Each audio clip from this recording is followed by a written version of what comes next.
राधे राधे दोस्तों, आज की वीडियो में मैं बात करने वाली हूँ हरतालिका तीज व्रत के बारे में। हरतालिका तीज, जिसे तीजा के नाम से भी जाना जाता है, जो तीजा का व्रत होता है बहुत ही ज़्यादा कठिन होता है। जो सुहागिन बहनें, महिलाएं, इन सभी को ये व्रत करना होता है। साथ में अविवाहित कन्याएं हैं, वे अपने मनचाहे वर की प्राप्ति के लिए ये व्रत रखती हैं। इस साल जिसकी कब न मतलब नई नई शादी हुई है, वो बहनें इस वर्ष व्रत को उठा सकती हैं। और कई बार किसी कारणवश व्रत नहीं उठा पा रही हैं, शादी को 2-4 साल हो गए, बच्चे भी हो गए, वे बहनें भी इस वर्ष इस व्रत को उठा सकती हैं। क्योंकि इस साल कोई भी मलमास, खरमास या अधिक मास नहीं पड़ रहा है। अगले साल अगर अधिक मास, खरमास पड़ गया तो आपको व्रत उठाने में दिक्कत हो सकती है। तो ऐसे में इस वर्ष आप व्रत को धारण कर सकती हैं, उठा सकती हैं। नई नई जिनकी शादी हुई है तो आप भी इस व्रत को उठा सकती हैं।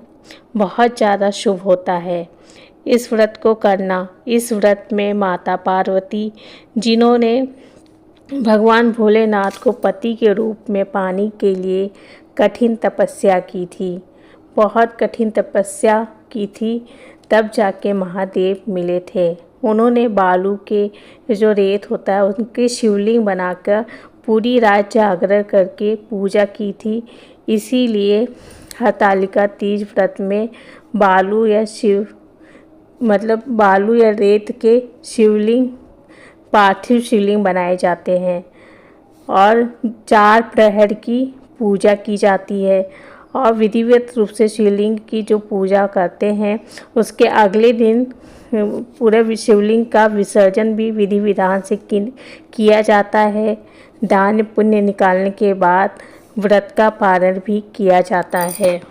इस व्रत के कथा के अनुसार इस व्रत में ना तो जल पिया जाता है, ना ही जल किसी को पिलाया जाता है, ना ही सोया जाता है। क्योंकि व्रत की कथा में बहुत सारे जो नियम हैं वो बताए गए हैं। आगे मैं वीडियो में जब कथा शेयर करूँगी तो पूरी जानकारी आपके साथ वहाँ पे मैं शेयर कर दूँगी। और साथ में आपको बता देते हैं, जो बहनें जो पहली बार इस व्रत को उठाना चाहती हैं, तो इस व्रत के कुछ नियम आपको मैं यहाँ बता दूँ। पहली बार जो व्रत रखेंगी या रहेंगी, पहली बार बहुत सारी चीज़ें समझ में नहीं आती हैं। तो आप सबको मैं बता दूँ कि आप पहली बार इस व्रत को उठा रही हो तो एक दिन पहले, यानी कि हरतालिका तीज 26 अगस्त को पड़ रही है, तो 25 अगस्त को रात्रि में आपको भोजन कर लेना है 6 से 7 के बीच में। जो भी भोजन आप करेंगे, जो भी आप खाएंगे, ग्रहण करेंगे, वो भोजन एकदम सात्विक होना चाहिए। मसालेदार मतलब गरिष्ठ जो भोजन होता है वो नहीं होना चाहिए। और बिना लहसुन प्याज का शुद्ध सादा भोजन आपको यहाँ पे करना है। क्योंकि आप मसालेदार भोजन करेंगे तो अगले दिन निर्जला जो व्रत रखा जाता है उसमें दिक्कत हो सकती है। आप सादा भोजन करिए एकदम, और साथ में खीरा है, सलाद है, तो नारियल पानी है, मतलब पानी से भरपूर मात्रा में पाए जाने वाले जो भी फल सलाद हैं वो आप लीजिए ज़्यादा से ज़्यादा। तो दूसरे दिन आपको इससे बहुत सहायता मिलेगी व्रत रखने में।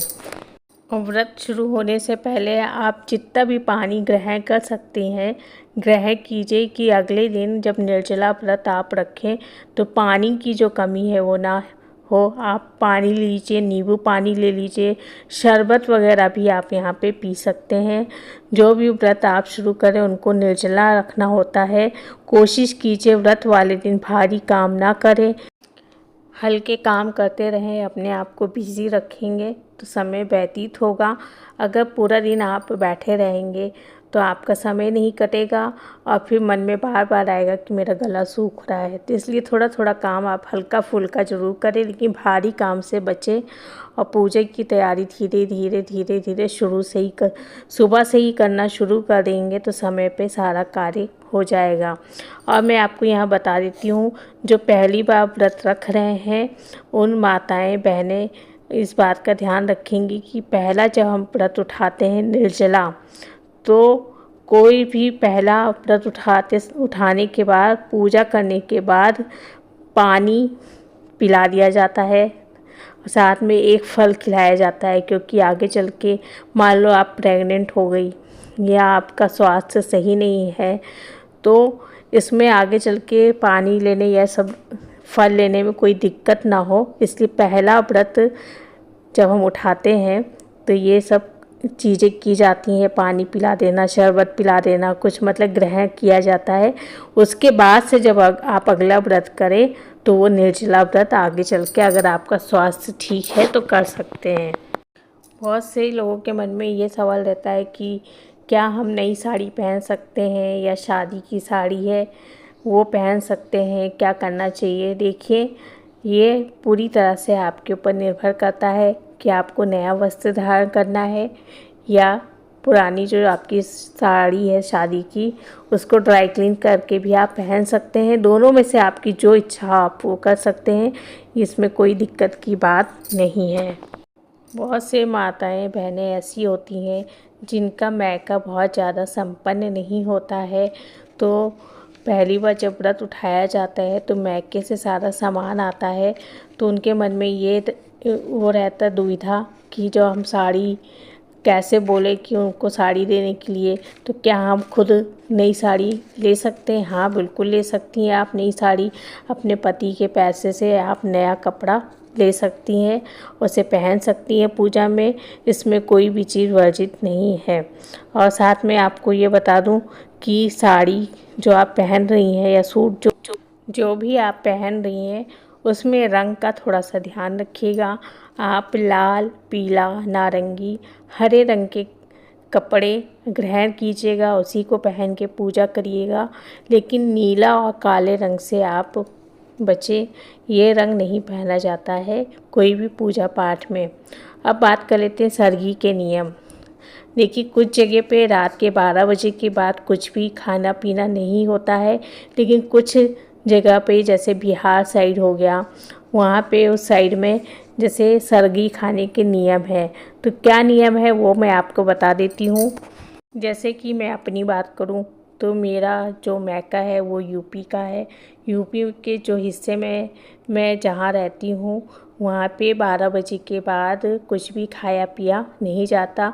यहाँ सरगी के कोई भी नियम नहीं है। 12 बजे से पहले हम जो भी खीरा है, मीठा थोड़ा सा खा के ब्रश करके उसके बाद 12 बजे से व्रत की हमारे यहाँ शुरुआत हो जाती है। लेकिन हमारे यहाँ ससुराल जो बिहार का है वहाँ सरगी खाने के नियम अलग हैं। सुबह 3 बजे उठ के नहा धो के भगवान की पूजा करने के बाद आपको जो खाना पीना है वो खाना है। जैसे हमारे यहाँ नमक पारे, कचौड़ी ये सब खाई जाती है, लेकिन मैं ये सब नहीं खाती क्योंकि इससे गला बहुत सूखता है।